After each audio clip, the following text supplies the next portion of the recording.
Greetings and shalom. This is Adrian Scott, and I welcome you to Truth and Testimony, the broadcast. It is time for another edition of Bible Break, where we are going to be continuing our reading in the book of Genesis, this time doing chapter 6. Now, unlike the previous chapter, which was a little boring, other than me fumbling through some names, this chapter is loaded. So without any further ado, I'm just going to skip past the formalities and let's start reading because there is a lot to talk about. Genesis, or in Hebrew, Bereshit, which means in the beginning, chapter 6. And it came to pass when men began to multiply on the face of the earth, and daughters were born unto them, that the sons of God saw the daughters of men, that they were fair. And they took them wives of all which they chose.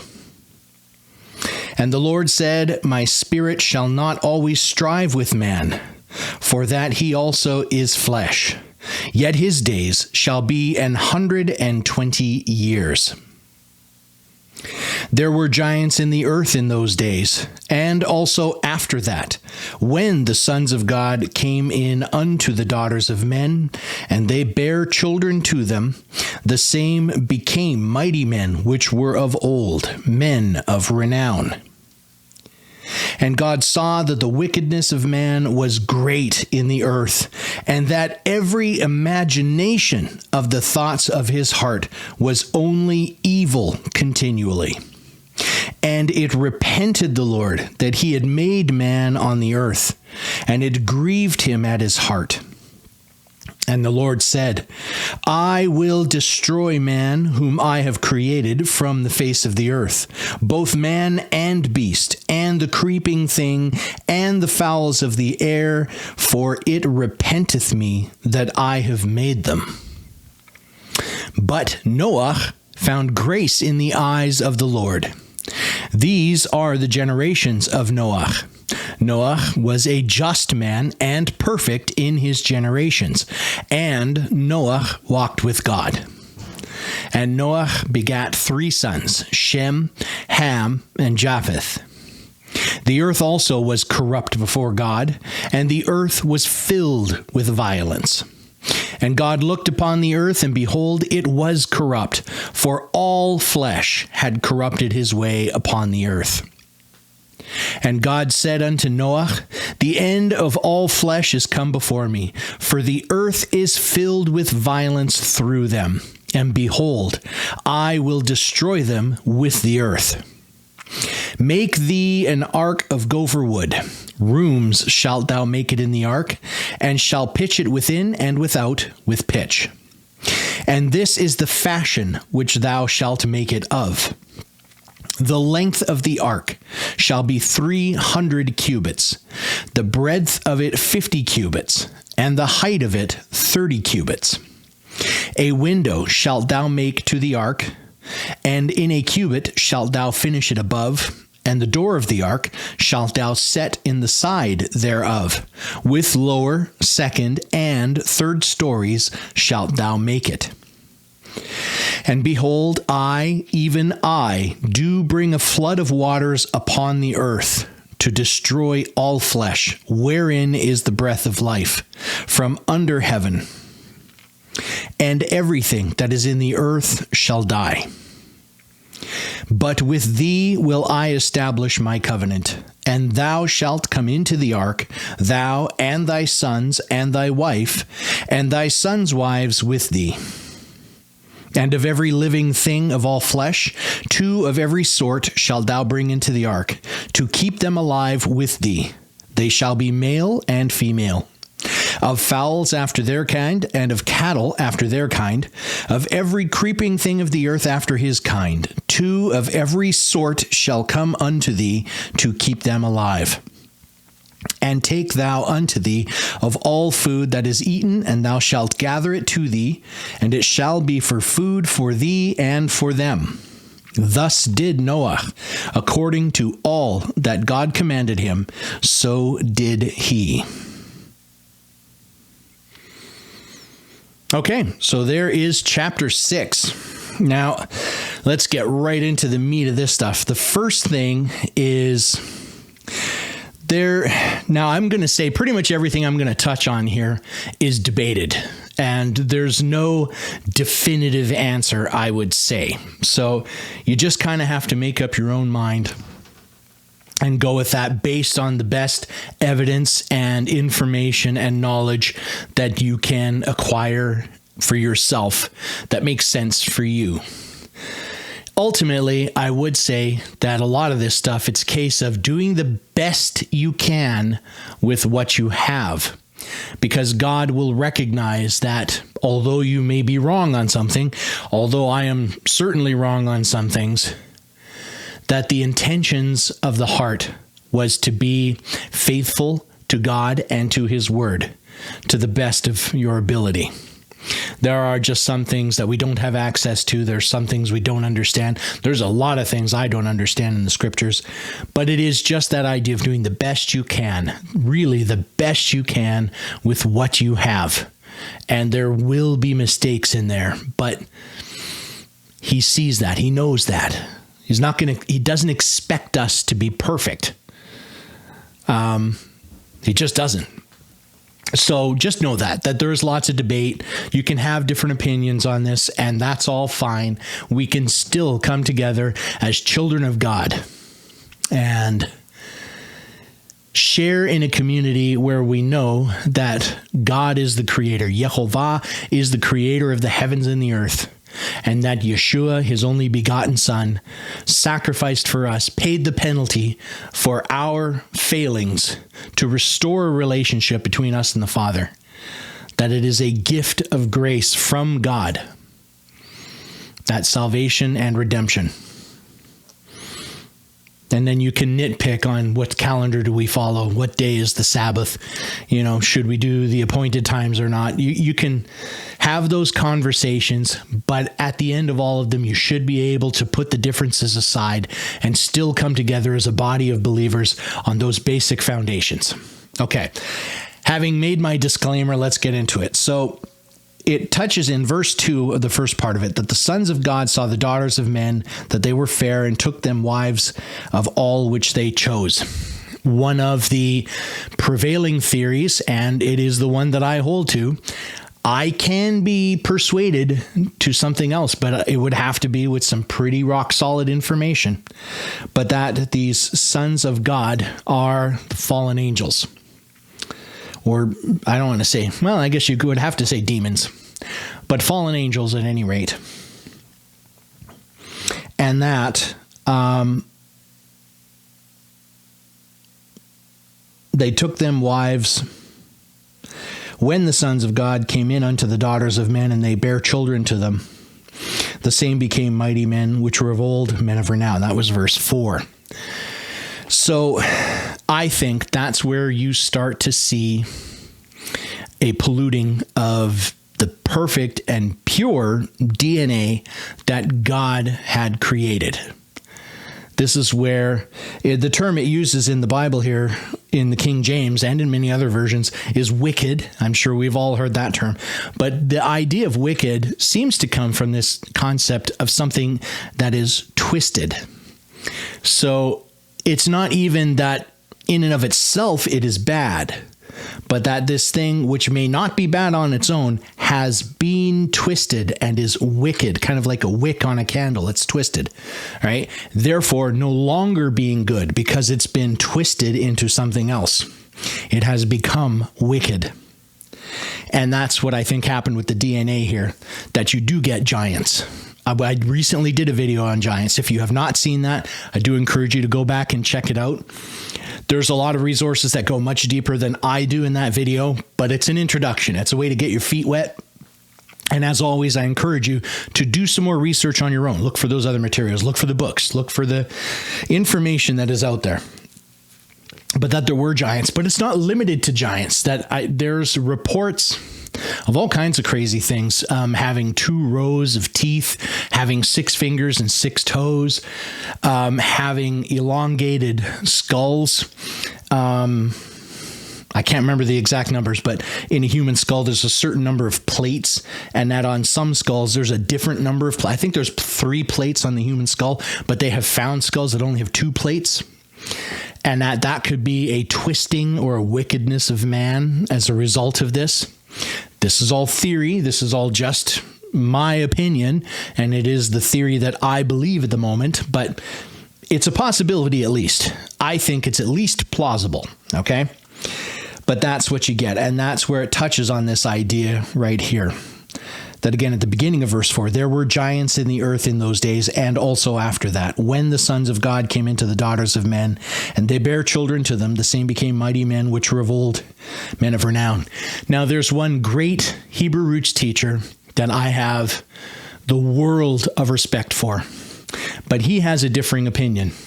That he seemed to think that there were not actual literal giants, that you're talking men of renown, men of stature, men of figure, of prominence, perhaps of a particular strength or prowess, right? But that it wasn't anything to the extreme like that. And he's got some reasons for believing that, and he's not the only one. I still respect almost everything he says, and I can even respect him on that one, even if I don't agree with him. But this is where in verse 5 it makes that comment, and God saw that the wickedness, that twisting of man, and I say that's a twisting of the DNA, literally a twisting of the DNA. There's a one thing I do believe is foundationally there is a physical meaning to things, and then a natural meaning, and then a spiritual or a prophetic meaning, so that they have more than one meaning. And I totally believe that God is capable of teaching more than one thing at a time with any given verse in his word. But that wickedness, it could be symbolic, it could be figurative, but it could also be that literal twisting, that wickedness of the DNA. And that it was great in the earth, and that every imagination of the thoughts of the heart. So let's just clarify that. Not just the thoughts of the heart, the imaginations of the thoughts of the heart were evil continually, and God knows them. And it repented him that he had made man, and he vowed to destroy them. So here's where it kind of starts transitioning into the second phase of this, and it's where it talks about Noah. And in verse 8 and 9, it mentions, but Noah found grace in the eyes of the Lord. These are the generations of Noah. Noah was a just man and perfect in his generations, and Noah walked with God. Now, with this idea that there's kind of that natural or physical application and then the spiritual application to stuff, I absolutely believe that he was a just and righteous person, and he walked with God in that sense, that spiritual sense, right? But on a physical side of this, could this reference the idea when he's found just and perfect in his generations, that it's a case of his DNA strain, his DNA line was not twisted or corrupted by these fallen sons of God that had intermingled with the women of men and had children with them, as we catch in verse 4 and proceeding after that. So just a thought, just asking the question. I don't know for certain. I'm throwing the idea out there. Could it reference that? It's something that I think, I kind of lean towards that, but I'm not absolutely beholden to it. Okay, I acknowledge I could be wrong. But just that idea. So why was he and his family selected? Because their DNA was not twisted or wicked. Then there's a little line that kind of touches on into this stuff, which is something that I've always held, and I just to look at it a slightly different perspective on stuff. And it's in verse 13 when it says, and God said unto Noah, the end of all flesh is come before me, for the earth is filled with violence through them. Now, it seems like a traditional viewpoint of that was man was so wicked and corrupt and just constantly battling and warring with each other and vicious and brutal and violent, and the imaginations of the thoughts of his hearts were evil continually and all of those things. I propose this idea because it doesn't say that they had filled the earth with this violence, right? But it says in this line, the earth is filled with violence through them. So what could that mean? Could that, and again, I'm just putting the question out there, could that be talking about, maybe things like earthquakes and hurricanes and hailstorms and other violent natural phenomena, flare-ups of volcanoes, that all of these things increased as the wickedness of man increased? Because one thing I do believe is God's creation across the universe is intertwined together. There's common threads in all of it. You can see the commonalities. It's like looking at paintings from a famous artist. Each painting may have a different theme. It may touch on a different topic, but you can still see the brush strokes and the use of paint and the use of material that you can look at multiple paintings and know it's the same person that painted each of those pictures, even if the pictures themselves are quite different. I think you look at the same thing with God's creation. He created everything. He's the architect and the artist behind it all. And he created them with differences. He created them with variety, right? But there'd still be a common thread. And I think that that creation is more interconnected than a lot of us realize. And I think science is just starting to dabble with that now, where they're seeing these things about frequencies and harmonics interconnecting stuff, and how they're doing experiments where they're testing reactions on a person, and they have plants in the room, and they can actually test the plants reacting to what the person is experiencing, just being in proximity. I think there's a connection there. And if this wickedness and evil of man is truly that rampant and that bad, would it not reflect negatively in that creation? Could that be what he's talking about here? And more importantly, could that be part of what we are seeing in the world today? Because right now, I think the world on a whole is about as godless as it has been in a long, long time. And I wonder if there's a connection between our falling away from God now, our descent into wickedness where we're calling evil good and good evil, if all of these things are not related to the idea of an increase in maybe not the number of, but the severity of, possibly the number of as well, these different storm phenomena, and just like I said, violent natural catastrophes and stuff that are occurring. I kind of half jokingly have made the comment in the past to say I don't subscribe to the idea of man-made climate change in terms of us driving around in our SUVs are destroying the environment. I don't believe that. I'll always say I think we should be good stewards of God's creation. And if there's anything to that, we should take it very seriously. But half jokingly, I've said I do believe in man-made climate change. But the man-made climate change I'm thinking of is not what most of those people are thinking of, because my man-made climate change is our descent into godlessness and lawlessness resulting in natural catastrophes increasing. So that's just my point on that one. Now, the last thing, and I will kind of wrap it up on this, I guess, is just the ark itself. Now, there's more about the ark and something of significance that's going to come up in chapter 7. So when I do that video next, you'll absolutely want to, check that one out. Really, I'm setting this up as a playlist, so it's all going to be together on its own. And I do recommend, if you can, go through the whole thing.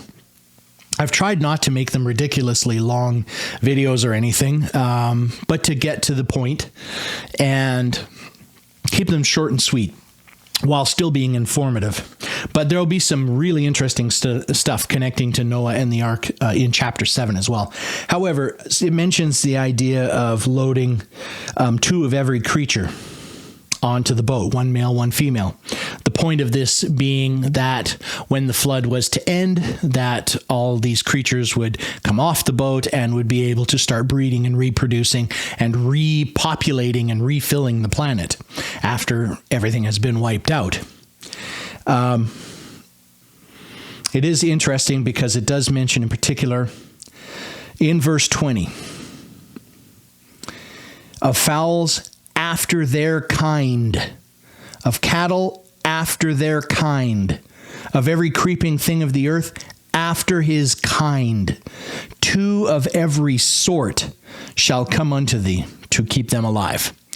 So the idea is, because, one of the age-old questions is, how are they supposed to fit all the animals on this boat?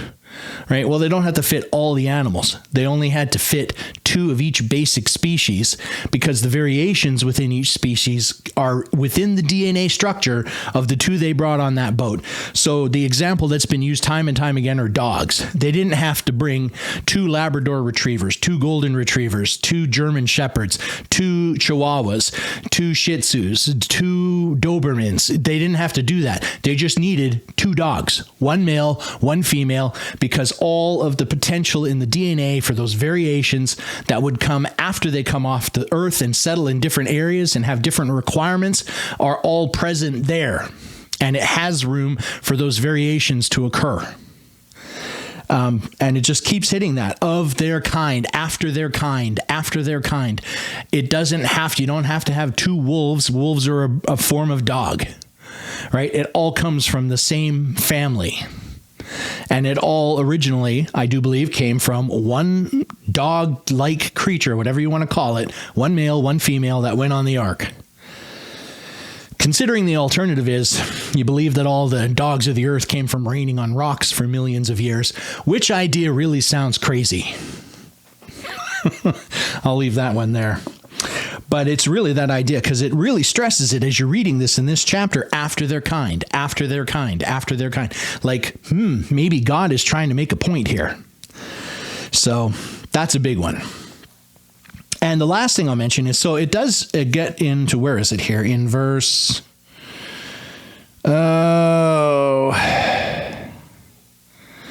really from verse 14 through 16, I would say, where it actually gets into the measurements and stuff. So this gives us some idea of how big this thing would be. It mentions that the length of it will be 300 cubits. The breadth of it would be 50 cubits, and the height of it, 30 cubits.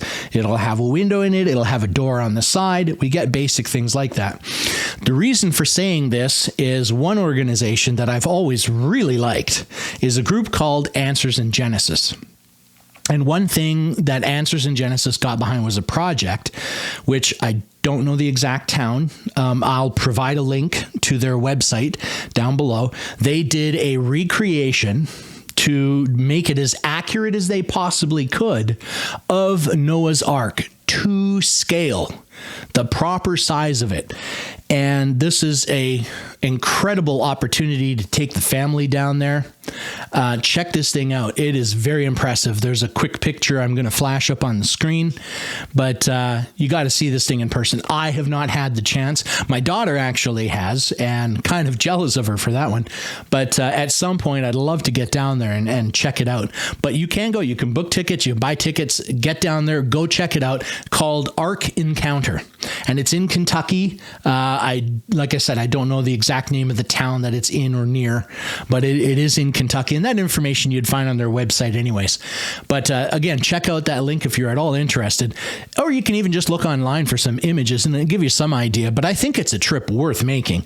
If you can make the time to go to Disneyland, you should be able to make the time to go to Ark Encounter and actually spiritually fill yourself. So there's my little promotion for Ark Encounter. Check that one out. Fascinating stuff. With that, I'm going to wrap it up there. And so next time we will cover chapter 7. And again, there's some big things that kind of connect to the ark and what happens. We're not done with that narrative yet because there's some big things that are still coming in there. And until then, I just wished blessings to all of you in the name of Yeshua HaMashiach, Jesus our Savior. And don't forget that if you did like the video, please give it a thumbs up, share it with others. If you have not done so, subscribe to the channel and hit the notification bell so that you are notified whenever Ray or I do post our content. And we look forward to seeing you in the next video. So I say shalom and bye for now.